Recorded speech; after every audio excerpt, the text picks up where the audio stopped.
غاصب اور وحشی بھارتی فوج نے اپنی ریاستی دہشت گردی کی تازہ کارروائی میں آج ضلع سری نگر میں 2 کشمیری نوجوانوں کو شہید کر دیا۔ ان نوجوانوں کو ضلع کے علاقے بشمبر نگر میں محاصرے اور تلاشی کے ایک روایتی آپریشن کے دوران شہید کیا گیا۔ اس سے قبل ہفتے کو بھارتی فوجیوں نے ایک نوجوان نثار احمد ڈار کو بیجبہاڑا اسلام آباد میں شہید کر دیا تھا۔ سری نگر میں آج ایک حملے کے دوران بھارتی پولیس کے 2 اور CRPF کا ایک اہلکار زخمی ہو گیا۔ قابضین نے ضلع بڑگام کے علاقے بیروا سے 2 نوجوانوں کو گرفتار کیا ہے، جن کی شناخت واجد یوسف اور محمد اشرف شیخ کے نام سے ہوئی ہے۔ پولیس نے دعویٰ کیا ہے کہ یہ دونوں نوجوان مجاہدین کے لیے کام کرتے تھے، تاہم ان کے اہل خانہ نے پولیس کے اس بیان کو مسترد کرتے ہوئے کہا ہے کہ نوجوانوں کا کسی سے کوئی تعلق نہیں ہے۔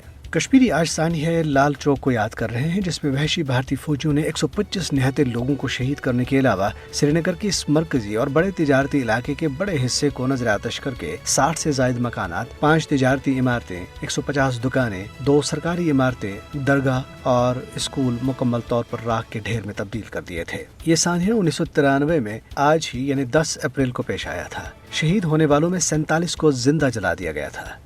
بھارتی فوج نے 1990 کی دہائی میں ایسے 1 درجن سے زائد قتل عام کے جرائم کا ارتکاب کیا، مگر آج تک کسی ایک فوجی کو بھی سزا نہ دی گئی۔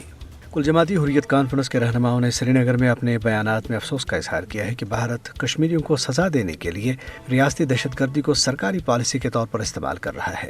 انہوں نے کہا کہ بھارت میں پھنسائی مودی حکومت کے آنے کے بعد سے مقبوضہ علاقے میں روزانہ کی بنیاد پر جعلی مقابلوں، قتل، اغوا اور تشدد کے واقعات میں اضافہ دیکھنے کو ملا ہے۔ دریاسنا روڈ ٹرانسپورٹ کارپوریشن کے ملازمین اور پلہالن بارہمولہ کے لوگوں نے قابض انتظامیہ کی عوام دشمن پالیسیوں کے خلاف احتجاجی مظاہرے کیے۔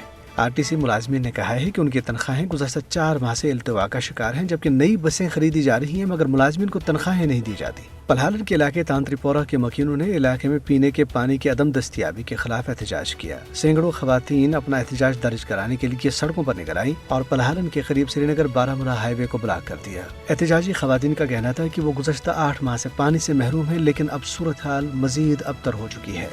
بھارتی ریاست راجستھان کے وزیر اعلیٰ اشوک گہلوٹ نے کراولی کے علاقے میں ہوئے حالیہ تشدد کے بارے میں کہا ہے کہ دلی میں بیٹھے BJP رہنماؤں نے راجستھان میں اپنی پارٹی رہنماؤں کو ہدایت کی ہے کہ ریاست میں آگ بھڑکائی جائے تاکہ وہ یہاں اپنی حکومت بنا سکیں۔ انہوں نے کہا ہے کہ BJP تشدد کی بنیاد پر حکمرانی کرنا چاہتی ہے، جس کی وجہ سے ملک ایک انتہائی خطرناک دور سے گزر رہا ہے۔ دوسری طرف ہندو دہشت گرد تنظیموں کی طرف سے کرناٹک میں حلال مصنوعات کا بائیکاٹ کرنے، مسلمان پھل فروشوں سے پھل نہ خریدنے، مسجدوں میں اذان اور اسکولوں میں حجاب پر پابندی کے مطالبے کے بعد اب ہندوؤں کو مسلم ٹور آپریٹرز اور ڈرائیوروں والی گاڑیوں پر مندر یا تیرتھ کے لیے جانے سے منع کیا جا رہا ہے۔ اس کے علاوہ کرناٹک کے ساحلی شہر منگلورو میں گزشتہ کئی دنوں سے سوشل میڈیا پر ہندوؤں سے ایک مخصوص برانڈ کی آئس کریم کا بائیکاٹ کرنے کی بھی اپیل کی جا رہی ہے۔